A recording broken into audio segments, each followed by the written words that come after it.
सो यहाँ पे हम गुप्ता पीरियड में art, architecture and science and technology में जो डेवलपमेंट्स हैं उनको ट्रेस करेंगे। आपको ध्यान रखना है गुप्ता पीरियड की बात कर रहे हैं, गुप्ता डायनेस्टी की स्पेसिफिकली नहीं। मैं ये क्यों बोल रही हूँ, क्योंकि जब हम यहाँ पे अजंता केव्स में रॉक कट आर्किटेक्चर है ना कि सेकेंड फेज को ट्रेस करेंगे, सो अजंता में जब हम second phase of rock cut architecture को ट्रेस करेंगे तो यहाँ पर हम वाकाटकास के रेफरेंस में उसको करेंगे। इस बात को हमको ध्यान रखना है, ठीक है, इस बात को हमें ध्यान रखना है। इसी तरीके से जब हम इस पीरियड में लिटरेचर की बात करेंगे तो हम यहाँ पे जैसे भैरवी हैं है ना या दंडीन हैं, उनकी भी बात कर लेंगे, ठीक है, इसकी भी हम बात कर लेंगे। बट आपको ध्यान रखना है कि they are from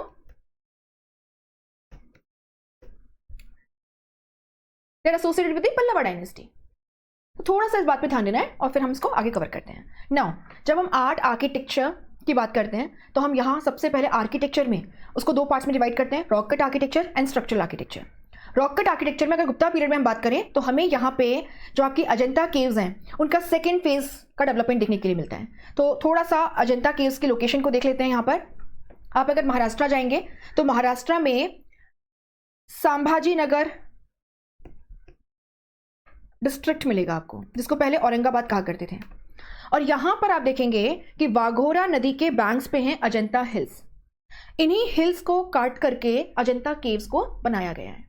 so the Ajanta caves have been excavated in the Ajanta hills which are located on the banks of the Waghora river और Waghora river in the Sambhaji Nagar district, the erstwhile Aurangabad district of Maharashtra. This is the first point that you need to keep in mind.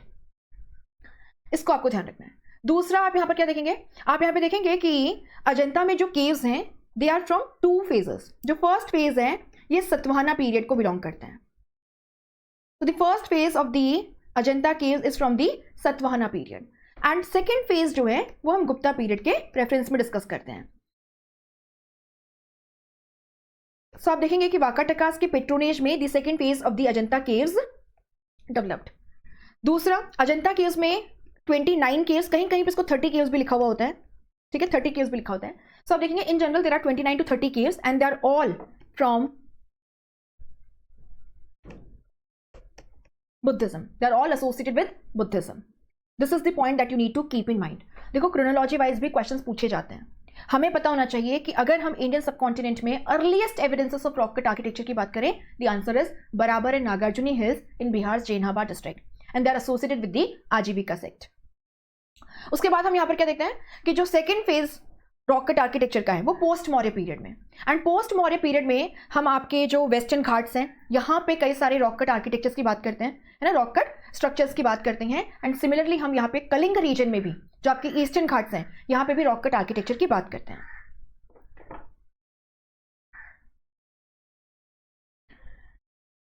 यहां पर अजंता के first phase की ना, Ajanta caves का जो first phase है it was also developed during the post Maurya phase. इसके अलावा हम देखेंगे कि हमें कार्ले का चैत्य पता है, बहुत फेमस है ना, महाराष्ट्र में कार्ले का चैत्य है, या जो नासिक केव्स हैं आप इनकी बात कर लीजिए।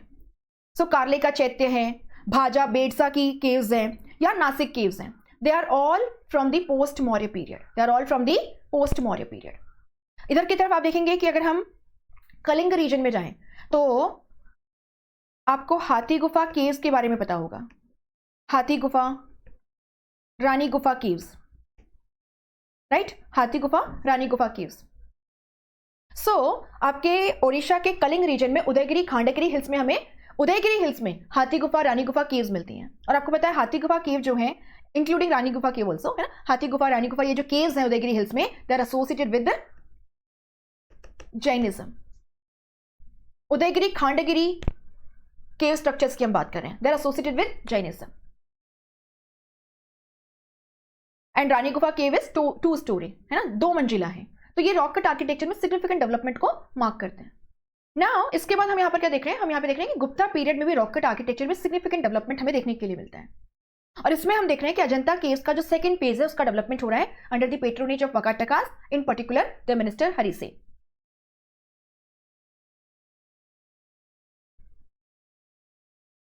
Second phase. और आपको ध्यान रखना है कि अजंता की सारी जो केव्स हैं 29, 30 जितनी भी हैं, है ना, जिनमें से कुछ इनकम्प्लीट भी हैं, they are all associated with Buddhism. इनमें से कुछ जो हैं वे चैत्याज हैं, the Buddhist prayer halls, and कुछ जो हैं वे विहाराज या संग्राम हैं, द बुद्धिस्ट मोनेस्ट्रीज।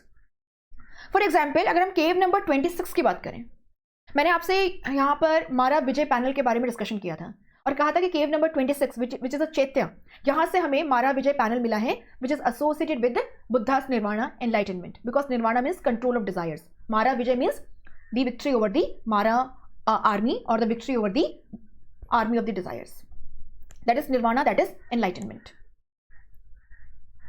अब आप मुझे ये बताइए कि केव नंबर 26 जो है वो किससे जुड़ी होगी, सेकेंड फेज से या फर्स्ट फेज से, एंड महायान बुद्धिज्म से या हिनयान से? थोड़ा सा आपको लॉजिकली यहां पे सोचना है। सो हम यहां पर क्या देख रहे हैं, केव नंबर 26 इज अ चैत्य, पहली चीज है, and it is associated with Mahayana Buddhism. On what basis we are saying so? Because Buddha has been represented in the human form as evident from the Mara Vijaya panel. Secondly आप यहां पर क्या देखेंगे, आप यहां पर देखेंगे सेकेंड फेज से है ना, सेकेंड फेज से है, क्योंकि इस समय तक आते आते बुद्धिज्म में हिनयान महायान सेक्ट्स जो हैं वे क्लियरली सामने आ चुके थे, डिविजन जो है वो क्लियर हो चुका था। सो केव number 26 is a chaitya in the Ajanta caves and it belongs to the second phase that developed under the patronage of the Vakatakas. And the third point that is to be noted is it is associated with the Mahayana sect of Buddhism.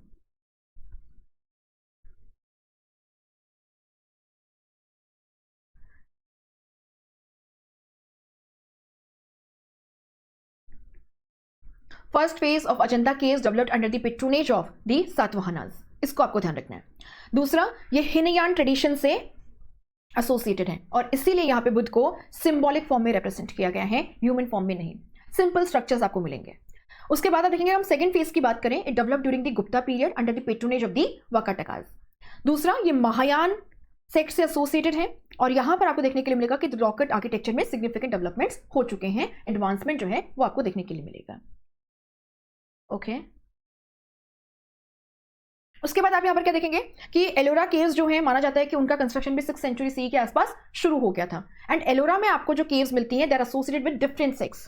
Previous year में एक question भी पूछा गया है ना, so Ellora caves are associated with different sects. For example हम देखेंगे यहाँ पे हमें हिंदुइज्म से जुड़ी हुई केव्स भी मिल जाएंगी, हमें यहाँ पे जैनिज्म से जुड़ी हुई केव्स भी मिल जाएंगी। कहा जाता है कि these caves were excavated under the patronage of Amoghavarsha the Rashtrakuta ruler, और यहाँ पर हमें बुद्धिज्म से एसोसिएटेड केव्स भी मिल जाएंगे। So maximum number of caves are associated with Hinduism, then Buddhism, and then Jainism. Hinduism से associated caves में cave number 16 is very important. This is basically the Kailashnath temple, Ellora, a monolithic temple, and was excavated during the Rashtrakuta dynasty under the patronage of Krishna I, the Rashtrakuta ruler. लेकिन शुरुआत Gupta period से हो गई थी, इस बात को आपको यहाँ पे देखना है। Now, अगर हम यहाँ पे बात करें और सारे रॉक कट आर्किटेक्चर की जो बेसिकली हमें प्रीवियस ईयर्स में भी देखने के लिए मिले हैं, तो आपको उदयगिरी केव्स को ध्यान रखना है।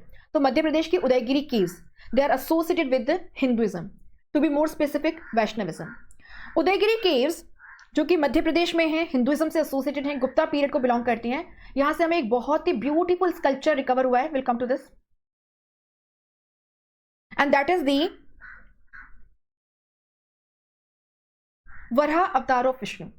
आप यहां पे देखेंगे भगवान विष्णु यहां पे अपने वराह अवतार में है, बोर इनकारनेशन में, and he seen rescuing the mother earth from the chaos.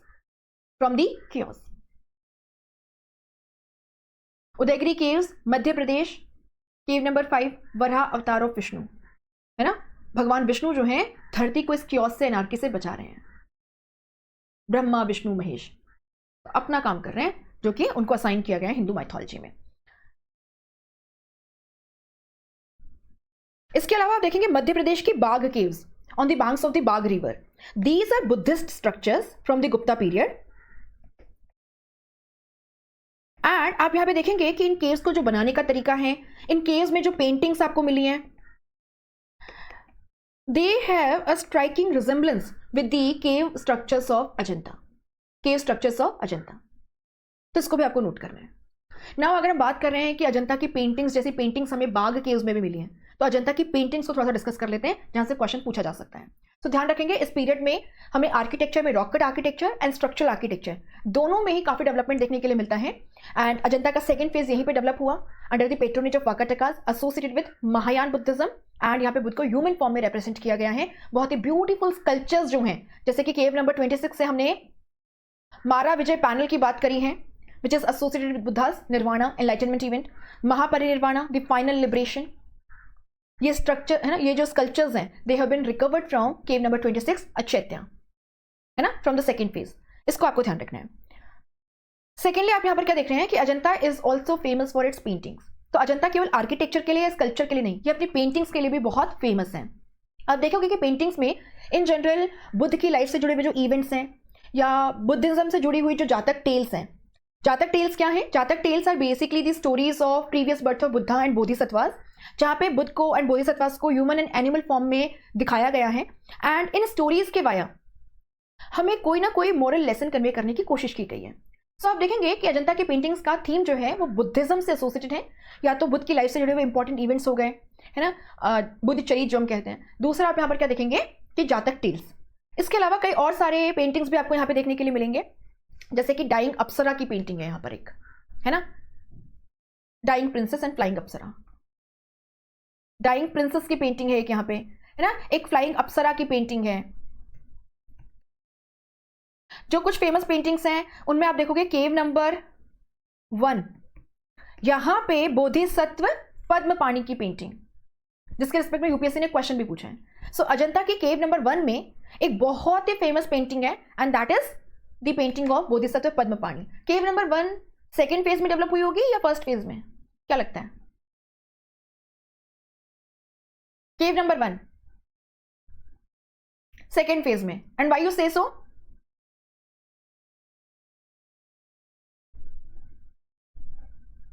ठीक है, केव number 1 is famous for the painting of Padmapani, the Bodhisattva who represents the compassion of Buddha. Okay, so Bodhisattva was the central idea in Mahayana Buddhism, and the second phase of Ajanta caves is associated with Mahayana Buddhism. Perfect. Now Ajanta painting में जो colors use हुए हैं they have been obtained from the natural sources.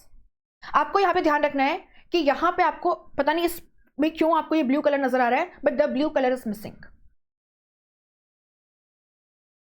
तो जितने भी colours हैं they have been obtained from the natural sources. Secondly आप यहां पर क्या देखेंगे, these paintings are natural, they are life like, and बहुत ऐसा लगता है कि जैसे कि जो हैंड जेस्चर्स हैं, आईज हैं, है ना, हैंड जेस्चर्स हैं, आईज हैं, उनकी वजह इमोशंस को कन्वे करने की कोशिश की जा रही है।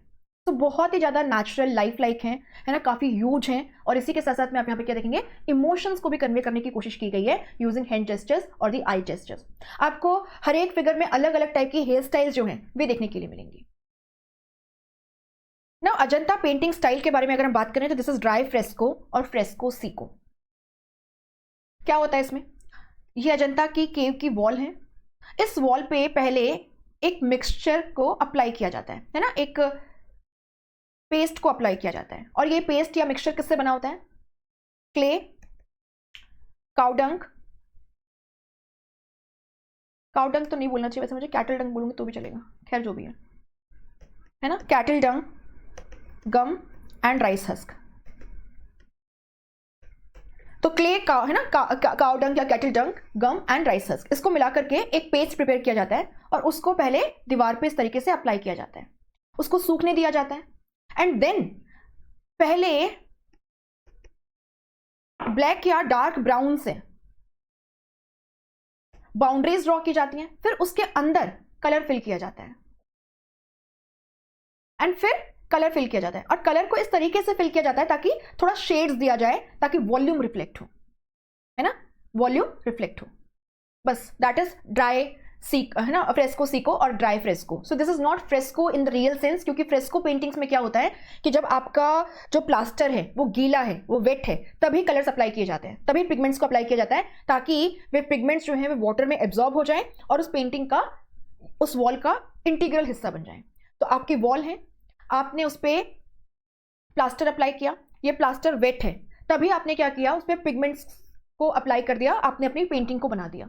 अब इससे क्या होगा, पेंटिंग जो है it will become an integral part of the wall. Ajanta के केस में ऐसा नहीं है। अजंता के केस में वॉल पे जो पेस्ट अप्लाई किया गया है, पहले उसको सुखाया गया है, फिर उसके ऊपर बाउंड्री ड्रॉ की गई है, एंड देन कलर्स को फिल किया गया है शेड्स में, ताकि 3D पेंटिंग्स उभर के आए, वॉल्यूम भी हमें नजर आए।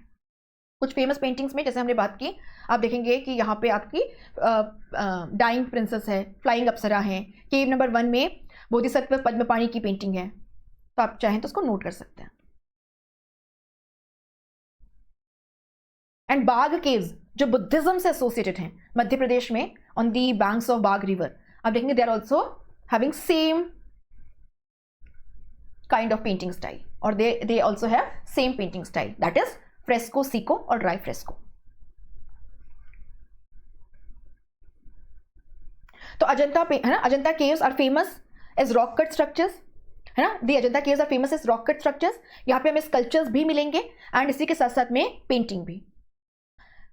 ना उदयगिरी केव्स एंड बाघ केव्स के बारे में हमने बात कर लिया। आपको ध्यान रखना है उदयगिरी केव्स मध्य प्रदेश में है from Gupta period, and secondly they are associated with Hinduism, to be more specific Vaishnavism. Cave number 5, Varaha incarnation of Vishnu, he is seen rescuing the mother earth from the chaos, from the anarchy. Bagh caves Madhya Pradesh में बाघ नदी के banks पे हैं, वहीं से नाम आता है, बुद्धिज्म से एसोसिएटेड हैं, अजंता स्टाइल में ही एक्सकेवेट की गई हैं, कार्व की गई हैं, और दूसरा यहाँ पे जो पेंटिंग स्टाइल है ना, that is also fresco, secco और dry fresco, that is it has striking resemblance with the painting style of Ajanta caves. थोड़ा फैक्चुअल है, आपको ध्यान रखना है। नाउ अगर हम स्ट्रक्चरल आर्किटेक्चर की बात करें तो हम नालंदा यूनिवर्सिटी की यहाँ पे बात कर सकते हैं। आप देखेंगे Nalanda university belongs to the time period of Kumaragupta first, हमने ऑलरेडी इसको कवर किया, डिस्कस दिस।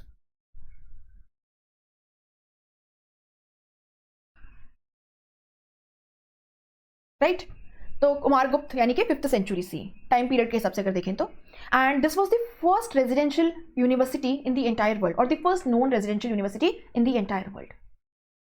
फैसिलिटीज की बात मैं ऑलरेडी आपसे कर चुकी हूं, और आपको ध्यान रखना है कि 2 नालंदा यूनिवर्सिटी को हम बुद्धिज्म से एसोसिएट करते हैं, महायान बुद्धिज्म से। यहाँ पे बुद्धिज्म के अलावा fine arts, medicine, mathematics, astronomy, politics, art of war, in subjects को भी पढ़ाया जाता था।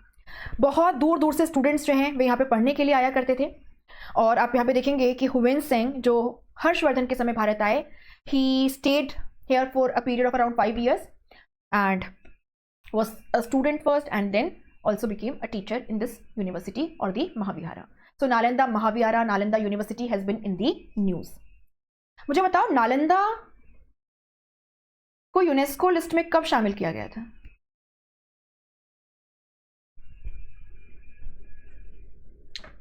बताइए।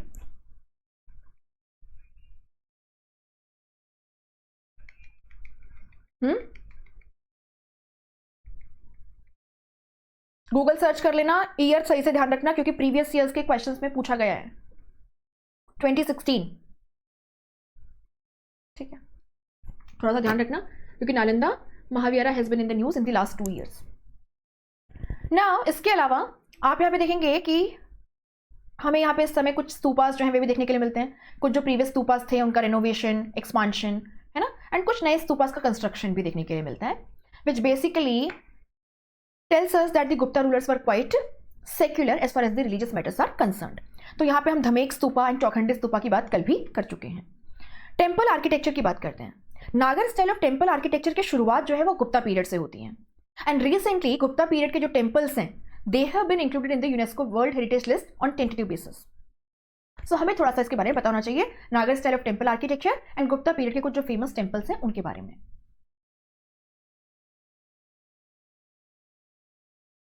सो जब हम टेम्पल आर्किटेक्चर की बात करते हैं तो नॉर्थ इंडिया में हम बात करते हैं नागर स्टाइल की, साउथ में हम बात करते हैं द्रविडियन स्टाइल की, और हमें पता है Dravidian style of temple architecture, इसमें जो स्ट्रक्चरल टेम्पल्स हैं उनकी शुरुआत हो रही है पल्लवा पीरियड से, एंड दे है ना this style reached its peak during the imperial Cholas और दी ग्रेट चोलास। नागर स्टाइल ऑफ टेम्पल आर्किटेक्चर की शुरुआत गुप्ता पीरियड से होगी, और आप यहाँ पे देखेंगे कि जब हम राजपूत पीरियड की बात कर रहे होंगे, अर्ली मिडिवल पीरियड में, तब ये स्टाइल जो है अपने पीक पे पहुंच रही होगी और इसके रीजनल वेरिएंट्स भी डेवलप होंगे। फॉर एग्जाम्पल आपकी राजस्थान एंड गुजरात में मरु गुजरातरा स्टाइल है ना। अगर हम यहाँ पे बात करें सेंट्रल इंडिया में तो यहाँ पे आपको चंदेलास के पेट्रोनेज में बहुत सारे टेम्पल्स जो हैं, चंदेलास ऑफ बुंदेलखंड, वो देखने के लिए मिलेंगे, जो नागर स्टाइल के पीक को रिप्रेजेंट करते हैं। अगर आप ईस्ट में बात करें तो आपको यहाँ पे Kalinga style of temple architecture जो है वो देखने के लिए मिलेगी। आपको असम में एक अलग टाइप की यूनिक रीजनल स्टाइल देखने के लिए मिलेगी। जो हिली एरियाज हैं यहाँ पे एक अलग टाइप का रीजनल वेरिएंट डेवलप होगा नागर स्टाइल का।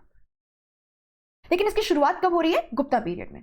तो हम यहाँ पे नागर स्टाइल ऑफ टेम्पल आर्किटेक्चर की शुरुआत किस तरीके से हुई है उसको थोड़ा सा देख लेते हैं।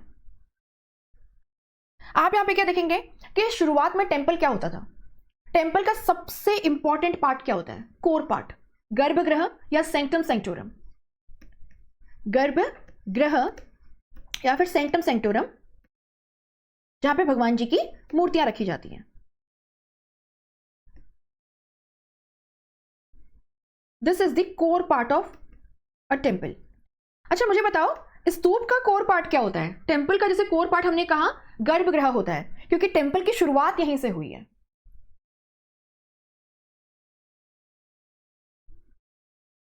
What is the core part? And very good, है ना? So and or the hemispherical dome, that is the core part of the स्तूप, क्योंकि स्तूप की शुरुआत वहीं से हुई है। Now टेम्पल्स की शुरुआत कैसे हुई? पहले केवल एक स्क्वायर रूम होता था, है ना, थोड़ी सी हाइट पे बना हुआ ऐसे एक प्लेटफॉर्म है, एंड इस पे एक स्क्वायर रूम और आगे थोड़ा सा एक वेरांडा होता था। इसका बेस्ट एग्जाम्पल है टेम्पल नंबर 17 इन सांची। इनफैक्ट गुप्ता पीरियड के मोस्ट ऑफ जो टेम्पल्स हैं ना, मोस्ट ऑफ द जो टेम्पल्स हैं वे आपको मिलेंगे यूपी एंड मध्य प्रदेश में। यूपी, बिहार, मध्य प्रदेश, ये मान लीजिए जो गुप्तास का कोर एरिया है। So the initial temples from the Gupta period were constructed in the core area, or the remains of the initial temples of the Gupta period have been recovered from your UP and Madhya Pradesh. Core area है ये। So temple number 17 in Sanchi, Madhya Pradesh, आप यहाँ देख सकते हैं। देखिए ये base platform है जिसकी हाइट बहुत कम है। यहाँ पे आपको ये जो असेंबली हॉल, आगे चल के जो मंडप है वो देखने के लिए मिलेगा, जहाँ पे लोग इकट्ठे होते हैं। एंड इसके अंदर आपको गर्भगृह जो है वो नजर आएगा। आप देख सकते हैं इस समय मंदिर का कोई भी शिखर नहीं है, कोई टेम्पल टावर नहीं है। तो temple was a small square room with shallow portico. And आप देखेंगे जो बेस प्लेटफॉर्म है उसकी हाइट भी बहुत कम है, सिंपल सा स्ट्रक्चर हुआ करता था। देन सेकेंड फेज में आप क्या देखेंगे कि ये जो बेस प्लेटफॉर्म है इसकी हाइट आपको बढ़ी हुई नजर आएगी। आपको थोड़ी शिखर की शुरुआत जो है वो भी देखने के लिए मिलने लगेगी। आपको यहाँ पे सर्कम एम्बुलेटरी पाथ जो है वो देखने के लिए मिलेगा। एंड इसका बेस्ट एग्जाम्पल है the Nachna Kuthara Shiv Parvati temple from Madhya Pradesh. The temples were now built on a higher platform, there was circumambulatory path and temples जो हैं वो 2 स्टोरी भी होने लगे थे। इसको आपको थोड़ा सा ध्यान रखना है। And the example is Nachna Kuthara temple और the Shiv Parvati temple, Nachna Kuthara, Madhya Pradesh. Temple number 17 Sanchi, Nachna Kuthara Shiv Parvati temple, Madhya Pradesh. Now इसके बाद आप क्या देखेंगे कि थर्ड स्टेज में हम देखेंगे कि धीरे धीरे शिखर जो है वो आपको देखने के लिए मिलने लगेगा ओवर दी गर्भगृह, over the garbhagriha. And panchayatana style, जिसके रिस्पेक्ट में यूपीएससी ने क्वेश्चन पूछा था 2014 या 15 में। So panchayatana is associated with the temple design. Panchayatana style में होता क्या है उसकी हम बात करेंगे। सो आप यहां देख सकते हैं दशावतारा टेम्पल, देवगढ़, झांसी। अब इस टेम्पल की एक वॉल पे, एक आउटर वॉल पे हमें यह स्कल्पचर मिला।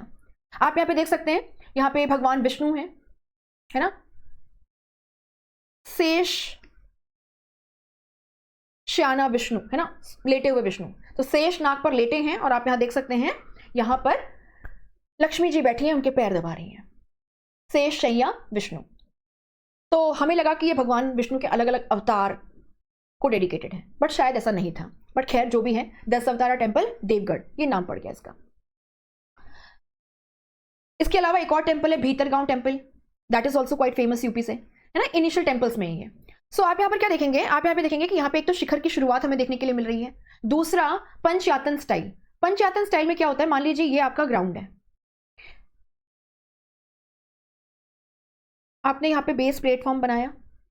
अब यहाँ पे जो सेंट्रल श्राइन है वो सेंटर में होगा, एंड इसके अलावा 4 जो कॉर्नर्स हैं उन पे सब्सिडियरी श्राइन्स होगी। So this is the main shrine and these are the subsidiary shrines. So panchayatana is associated with temple architecture. It is a style of temple design. Plan किस तरीके से, बीच में एक सेंट्रल श्राइन होगी एंड आसपास छोटी shrines होगी. अब ये छोटी श्राइन्स जो हैं अक्सर आप देखोगे जो मेन श्राइन है उससे जुड़े हुए जो भी देवी देवता हैं उनकी फैमिली मेंबर्स को डेडिकेटेड हो सकती हैं, या फिर कंप्लीटली अनरिलेटेड जो गॉड या गॉडेसेस हैं उनको भी डेडिकेट हो सकती हैं. So panchayatana is associated with temple architecture.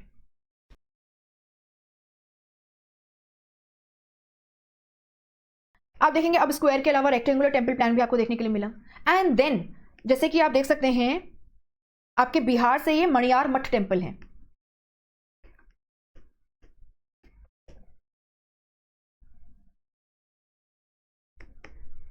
Circular temples.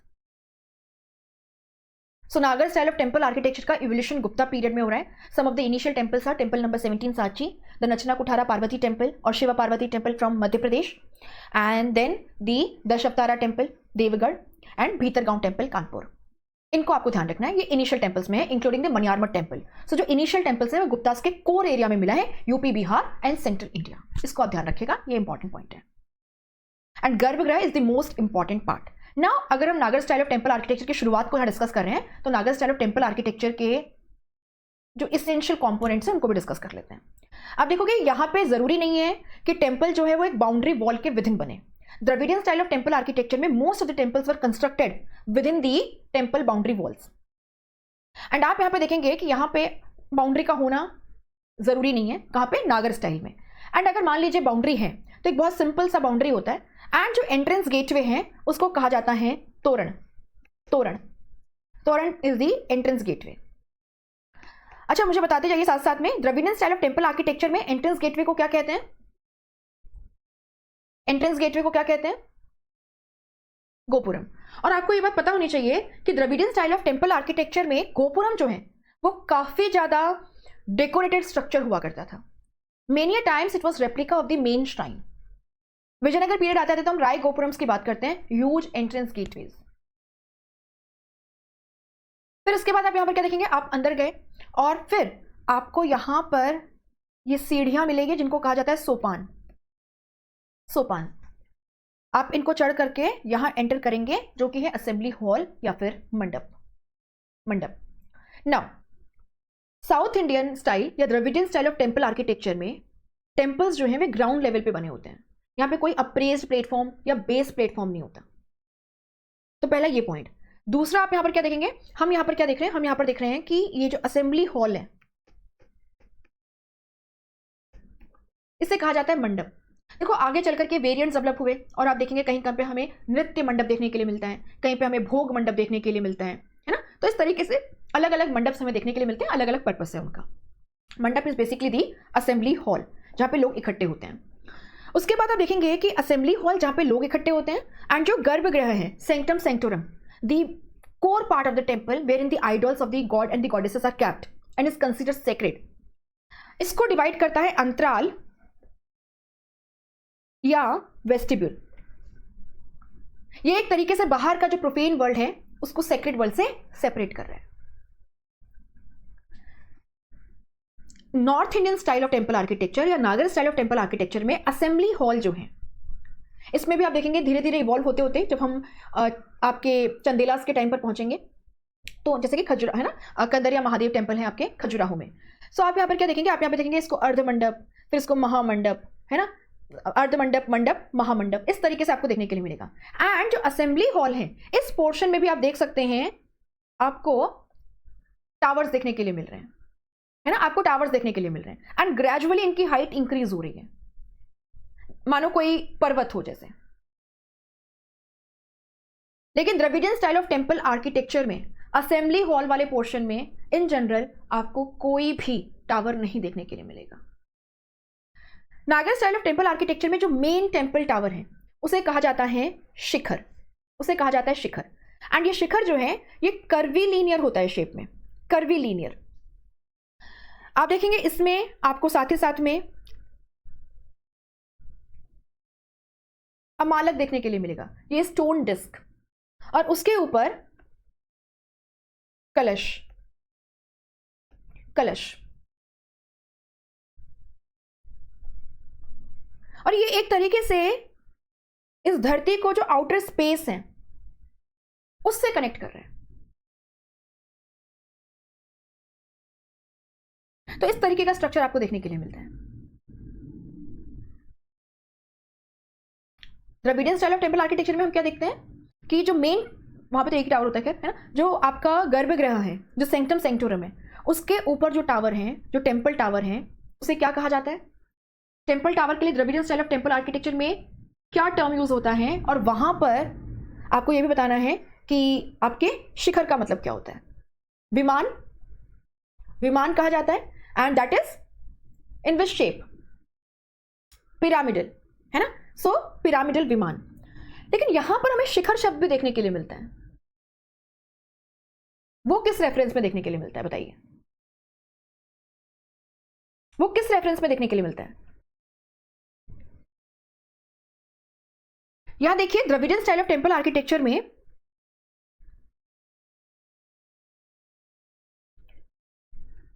इस तरीके से होता है, इसके ऊपर आपको एक ऑक्टागोनल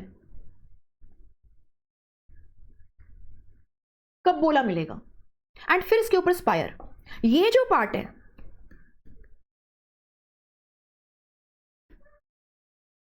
इसे कहा जाता है शिखर, इसे कहा जाता है शिखर। थोड़ा सा इसको आपको ध्यान रखना है। बाकी नागर स्टाइल ऑफ टेम्पल आर्किटेक्चर में डेकोरेशन के लिए आप देखेंगे गंगा यमुना की इमेजेस, है ना। सो जो गर्भगृह है उसके एंट्रेंस पे आपको गंगा यमुना की इमेजेस मिलेंगी अलॉन्ग विद देयर व्हीकल्स और दी वाहन। South Indian style of temple architecture है, द्रविडियन स्टाइल में आप देखेंगे फियर्स लुकिंग द्वारपाल्स, है ना, याली जो मिथिकल फिगर हैं, वो इस तरीके के डेकोरेटिव फीचर्स जो है वो आपको देखने के लिए मिलते हैं।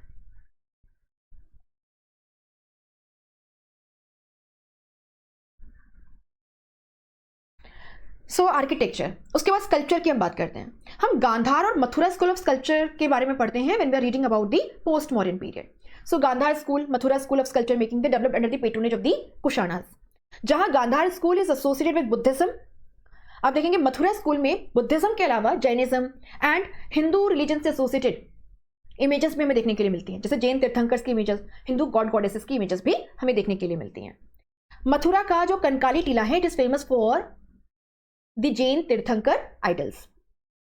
वहां से हमें बहुत सारी जैन तीर्थंकर की इमेजेस जो हैं वे देखने के लिए मिली हैं। अब यहां पे एक नई स्कूल ऑफ स्कल्पचर मेकिंग हमें देखने के लिए मिलती है, द सारनाथ स्कूल। सो हम पोस्ट मॉडर्न पीरियड में गांधार मथुरा के बारे में पढ़ते हैं, Amravati school of sculpture making के बारे में पढ़ते हैं। सो जो मूर्ति बनाने की गांधार स्टाइल है या मथुरा स्टाइल है, they are associated with the Kushanas in general and in particular Kanishka.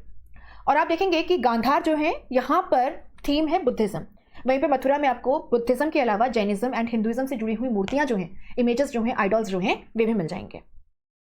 Gandhara school of sculpture making में हमें आउटर इन्फ्लुएंस देखने के लिए मिलता है, ग्रीको रोमन इन्फ्लुएंस देखने के लिए मिलेगा, सेंट्रल एशियन इन्फ्लुएंस देखने के लिए मिलेगा, और उसे हम कहते हैं हेलेनिस्टिक, है ना, हेलेनिस्टिक। वहीं पे Mathura school of sculpture making जो है ये आप देखेंगे नेटिव स्टाइल है, यहाँ पे आउटर इन्फ्लुएंस इन जनरल नहीं है। इस बात को आपको नोट करना है। अगर हम बिल्डिंग मटेरियल की बात करें, गांधार स्कूल में it is bluish grey sandstone. And what is the building material Mathura school of sculpture making? Hellenistic means Greek plus. तो ग्रीक इन्फ्लुएंस तो है ही है, आपको पता है क्यों है ना, क्योंकि आप देखेंगे Gandhara was located at the cross junction of many cultures, and यहाँ पे हमें पर्शियंस का रूल भी देखने के लिए मिला, उसके बाद हमें यहाँ पे ग्रीक सेटलमेंट्स देखने के लिए मिले, हमें यहाँ पे सेंट्रल एशियन इन्फ्लुएंस देखने के लिए मिला, एंड ऑब्वियसली एक लोकल कल्चर। तो आप यहाँ पे देखेंगे कि Gandhara was located at the cross junction of many cultures, है ना, it served as a melting point of many cultures. So आप यहाँ पे देखेंगे इसीलिए यहाँ पे हमें ग्रीक रोमन कल्चर के अलावा, है ना, ग्रीको रोमन इन्फ्लुएंस के अलावा सेंट्रल एशियन इन्फ्लुएंस है, पर्शियन इन्फ्लुएंस है, लोकल इन्फ्लुएंस है, वो भी देखने के लिए मिलता है। तो थीम बुद्धिस्ट है, लेकिन बनाने का जो तौर तरीका है उसमें आपको आउटसाइड इन्फ्लुएंस देखने के लिए मिलता है, Hellenistic art, bluish grey sandstone, and later on आप देखेंगे मड एंड स्टको का भी इस्तेमाल होने लगा था, लाइमस्टोन का भी इस्तेमाल होने लगा था as far as the Gandhara school is concerned. अच्छा, जहां तक मथुरा स्कूल कंसर्न्ड है, आप देखेंगे यहां पे बनाने के लिए व्हाइट डॉटेड रेड सैंडस्टोन का इस्तेमाल होता था।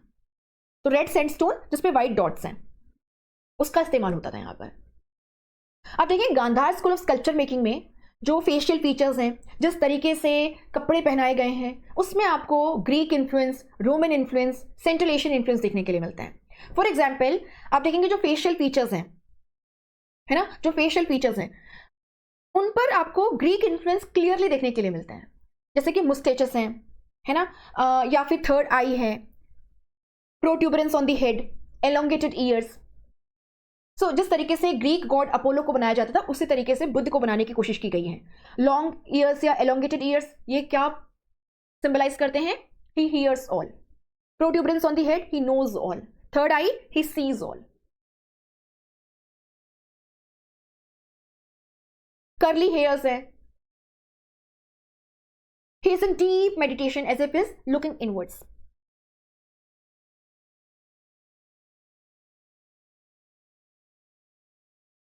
है ना, तो यहां पे ग्रीक इन्फ्लुएंस बहुत ज्यादा है। रोमन इन्फ्लुएंस में क्या है, तो ग्रीक आर्ट में क्या होता था, बहुत ज्यादा परफेक्शन के साथ बनाने की कोशिश करते थे, that was not natural. Roman art is basically characterised by है ना, नेचुरलिज्म और रियलिज्म, बहुत नेचुरल है। तो जिस तरीके से बुद्ध के रोब को ट्रीट किया गया, उनके वस्त्र को ट्रीट किया गया, उसमें जिस तरीके से फोल्ड्स आपको गांधार स्टाइल में देखने के लिए मिलते हैं, या उनकी बॉडीली कर्व्स को जिस तरीके से ट्रीट किया गया है, जो बहुत ही ज्यादा नेचुरल है, ये फीचर्स बोरो किए गए हैं रोमन आर्ट से। सो ग्रीक इन्फ्लुएंस आपको फेशियल फीचर्स में देखने के लिए मिलेगा, जहां बहुत परफेक्शन के साथ में पॉइंटेड नोज, है ना, एंड बहुत ही परफेक्ट फेशियल कट, ये सब देखने के लिए मिल रहे हैं। रोमन इन्फ्लुएंस है, इसका मतलब काफी ज्यादा नेचुरल आर्ट है, बहुत ज्यादा रियलिस्टिक है। तो जिस तरीके से उनकी बॉडी को ट्रीट किया गया है, जिस तरीके से उनके रोब को ट्रीट किया गया है, that reflects the Roman influence. Limestone का जो यूसेज है, ये कहीं ना कहीं सेंट्रल एशियन इन्फ्लुएंस को मार्क करता है। और आप देखेंगे कि बाद के पीरियड में हमें यहाँ पे सेंट्रल एशियन इन्फ्लुएंस और ज्यादा बढ़ता हुआ है ना, बाद के पीरियड में सेंट्रल एशियन इन्फ्लुएंस और ज्यादा बढ़ता हुआ नजर आता है। और आप यहाँ पे देखेंगे कि यहाँ पे टर्बन पहनाया जाने लगा था बोधिसत्वास को, है ना, या ट्राउजर्स पहनाए जाने लगे थे। तो ट्राउजर्स है, ट्यूनिक है, टर्बन है, ये कहीं ना कहीं सेंट्रल एशियन इन्फ्लुएंस को रिफ्लेक्ट करते हैं। हम अगर मथुरा स्कूल की बात करें तो आप यहां पर क्या देखेंगे, स्माइलिंग बुद्धा, डिलाइटफुल बुद्धा। उनके जो हेयर्स हैं उनको बन में टाई किया गया है, लेकिन यहां पे प्लेन हेयर्स हैं, कर्ली हेयर्स नहीं है। तो थोड़ा सा आपको यहाँ पे ध्यान रखना है कि किस तरीके से मथुरा स्कूल जो है उसमें बुद्ध को बनाया गया है, किस तरीके से आपकी गांधार स्कूल में बनाया गया है। गांधार स्कूल में जो हेलो है पीछे, है ना, जो उनकी डिविनिटी को रिफ्लेक्ट करता है, वो प्लेन है। मथुरा स्कूल में आप देखेंगे कि इट इज मोर डेकोरेटेड।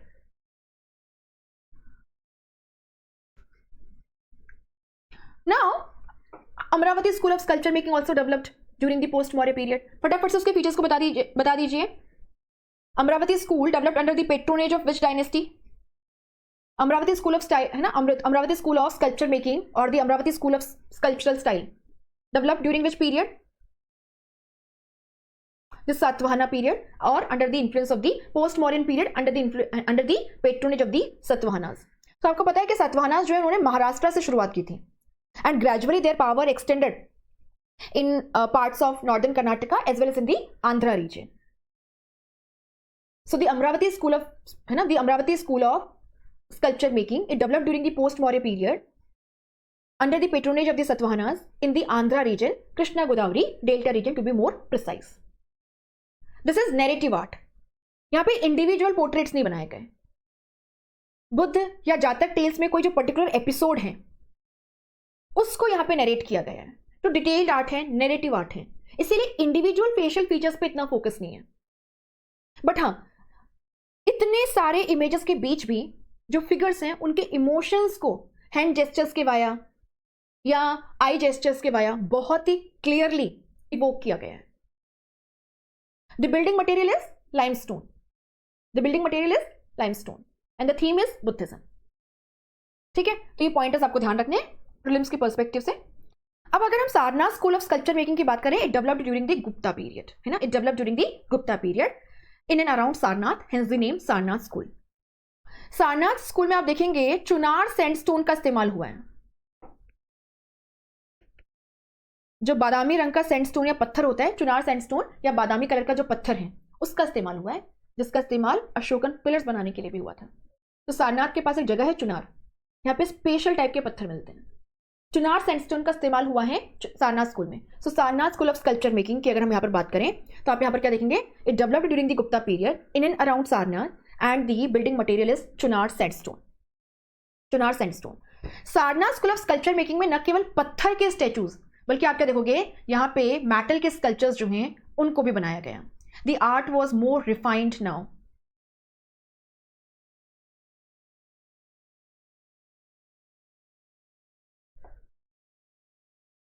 अब यहां पे आपको ब्रॉन्ज एंड कॉपर है ना, ब्रॉन्ज एंड कॉपर की मूर्तियां जो हैं वे भी देखने के लिए मिलेंगी। अब देखिए ये जो हेलो है it is more decorated now. Buddha की बॉडी जो है वो बहुत ज्यादा टोन्ड है। आप देख सकते हैं कि यहां पे एक तरीके से नेकेडनेस कम हुई है क्योंकि बुद्ध के दोनों शोल्डर्स ढके हुए हैं। मथुरा स्कूल में केवल एक शोल्डर ढका हुआ होता था, लेकिन इसी के साथ में आप देखिए कि ये जो भी ड्रेप है, ये जो भी कपड़ा है, it is more transparent now, it is more transparent now. यहां पे बुद्ध अभय मुद्रा में है, यहां पे धम्म चक्र मुद्रा में है। आपको पता है धम्म चक्र प्रवर्तन, this event the first sermon of Buddha took place in Sarnath. Now Sarnath school of sculpture making developed in and around Sarnath, Gupta period. आप यहां पर क्या देखेंगे, यहां पे न केवल पत्थर की मूर्तियां which was basically the Chunar sandstone, बल्कि साथ ही साथ में मेटल, कॉपर और ब्रॉन्ज की इमेजेस भी बनाई जा रही हैं। और हम यहां पर क्या देखते हैं कि now the sculptures were quite refined. आप देखिए बॉडी का प्रपोर्शन बहुत ज्यादा मेंटेन्ड है ना, सो एनाटॉमिकली बहुत ज्यादा वेल प्रपोर्शन है। फेशियल डिटेल्स पे काम हुआ है। नेकेडनेस थोड़ी कम हुई है फिगर्स में as compare to the Mathura school. Decorative features बढ़े हैं। और अगर हम हेलो की बात करें तो आप देख सकते हैं this is more decorated now. Now Sultanganj Buddha which is over 2 meters in height, या फिर the copper image of Buddha which has been recovered from Nalanda about 18 feet है ना, about 18 feet in height. These are examples from Sarnath school. आपको ध्यान रखना है Sultanganj Buddha and the copper image of Buddha which is about 18 feet in height recovered from Nalanda. These belong to Sarnath school.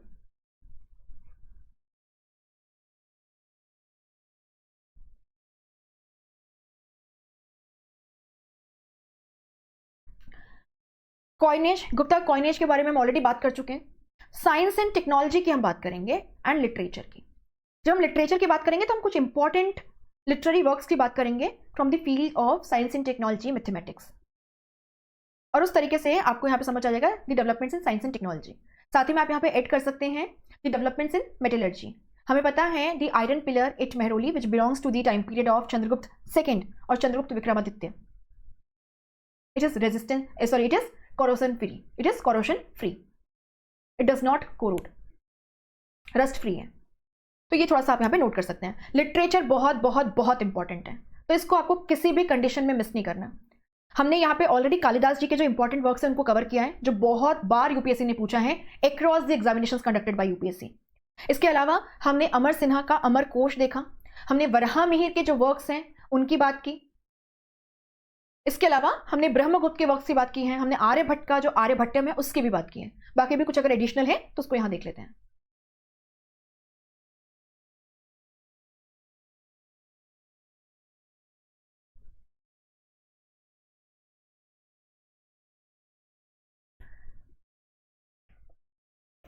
Gupta period में आप देखेंगे the official language was Sanskrit है ना, the official language was Sanskrit in the Gupta script which was basically a variant of Brahmi only.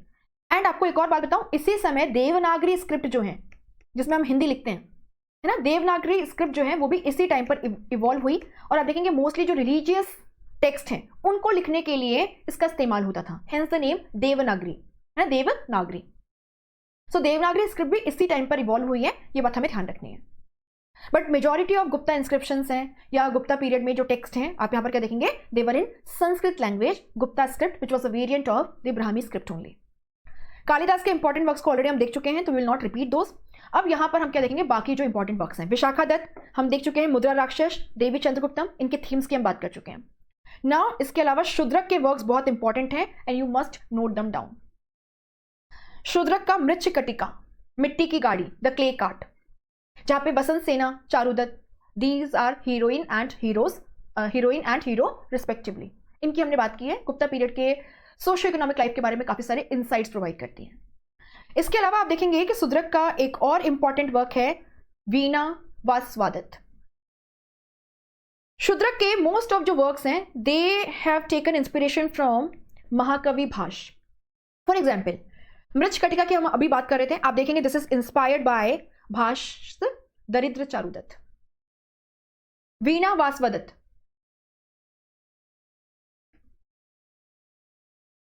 स्वप्न वासवादत्त से inspired है। Love story है ये भी एक तरीके से, ठीक है। एक और वर्क है पद्म प्रभृत का, है ना, ये भी एक इंपॉर्टेंट वर्क है शूद्रक का। Bharavi, he was court poet of Simha Vishnu who is regarded as the founder of the imperial Pallavas. And Bharavi जो है इनका किराट अर्जुन्यम बहुत फेमस है, the Sanskrit drama which is inspired by one of the episodes from Mahabharat.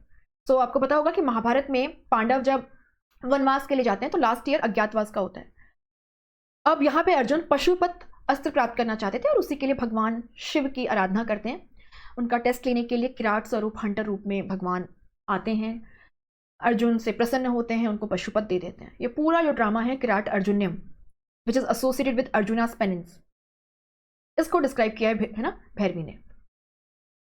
इसके अलावा आप देखेंगे दंडीन हुए, है ना, he was patronized by Narasimha Varman second और राजसिम्हा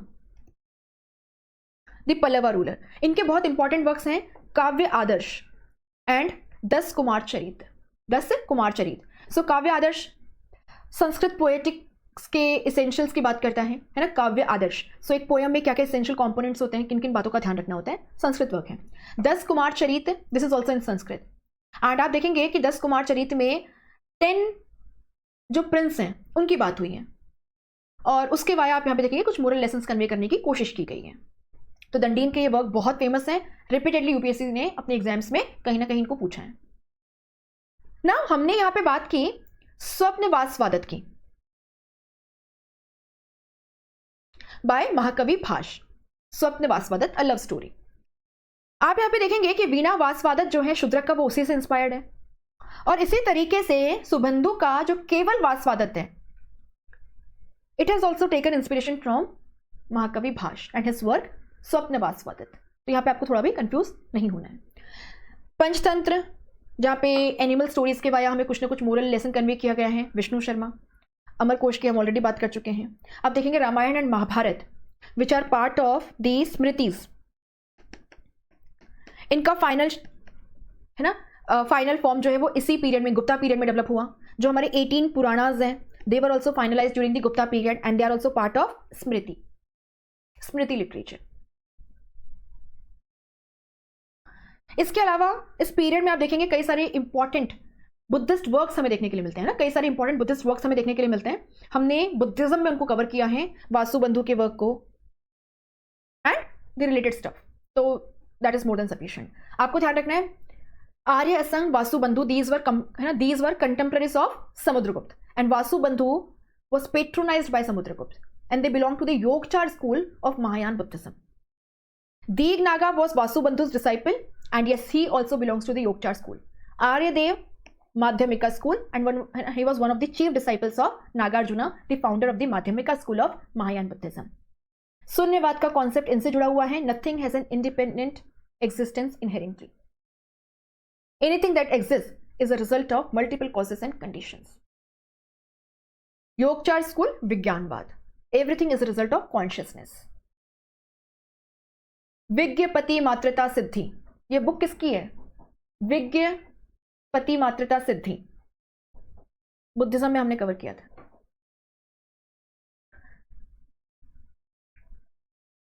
साइंस एंड टेक्नोलॉजी के फील्ड में भी इस पीरियड में काफी सारी बुक्स आपको देखने के लिए मिलती हैं। जैसे कि आप यहां पे देखेंगे हम वराहमिहिर के बृहद संहिता की बात कर चुके हैं, a book dealing with various subjects. हम पंच सिद्धांतिका की बात कर चुके हैं which is basically a book on astronomy, principles of astronomy, planetary sciences पे बुक है। And then there is Brihat Jataka which deals with astrology. So Varahamihira is associated with Brihat Samhita, a book dealing with different subjects, astronomy, astrology, physical geography, है ना, botany, natural history. Pancha Siddhantika dealing with the principles of astronomy, बृहद जातक deals with astrology. हमने यहाँ पे ब्रह्मगुप्त के जो works हैं उनको भी देखा। हमने बात की ब्रह्मस्पुत सिद्धांतिका या ब्रह्मस्पुत सिद्धांत एंड खंड खाद्य का। ब्रह्मस्पुत्र सिद्धांत is basically a book dealing with mathematics. यहां पे जीरो को एज अ नंबर डिस्क्राइब किया गया है पहली बार, नेगेटिव पॉजिटिव नंबर्स की बात हुई है। First clear description of the quadratic formula. Aryabhatiyam ये इनका संस्कृत वर्क है। एंड यहाँ पे आप देखेंगे कि हमें ज्योग्राफी, मैथमेटिक्स, एस्ट्रोनॉमी इनसे जुड़े हुए काफ़ी सारे कॉन्सेप्ट्स देखने के लिए मिलते हैं। अगर हम मैथमेटिक्स की बात करें तो जैसे मैंने आपसे कहा, the value of pi has been described almost accurately here. Area of triangle है ना, एल्जेब्रा, इनसे एसोसिएटेड है आर्यभट्ट। इसके अलावा आप देखेंगे एस्ट्रोनॉमी में अगर हम यहाँ पे बात करें तो उन्होंने हमें बताया कि किस तरीके से the earth rotates on its axis and also revolves around the sun just like any other planet. किस तरीके से सन के अपने एक्सिस अर्थ के अपने एक्सिस पे रोटेशन से डे एंड नाइट होते हैं, एंड अर्थ जिस तरीके से सन के अराउंड रिवॉल्व करता है उससे सीजन्स देखने के लिए मिलते हैं। जो सोलार एंड लुनार इक्लिप्सेस हैं उनका है ना जो असली कारण है वो क्या है, अर्थ की साइज को ऑलमोस्ट एक्यूरेटली कैलकुलेट किया था। So the earth rotates on its axis and also revolves around the sun. Day and night कैसे होते हैं, सीजन्स कैसे चेंज होते हैं, उसकी बात करिए। एक्लिप्सेस की ट्रू कॉज की, अर्थ के डायक को एक्यूरेटली मेजर किया है।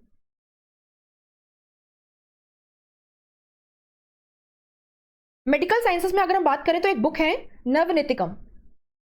It is a book dealing with drug formulation. ठीक है, ड्रग्स को कैसे बनाना है। सो कहीं ना कहीं यहां पे आपको जो केमिस्ट्री की नॉलेज है वो भी देखने के लिए मिलती है, एंड इनके प्रिस्क्रिप्शंस भी आपको यहां पे मिलेंगे। Hastayurveda is a book dealing with the veterinary science. Author is पलकप्य।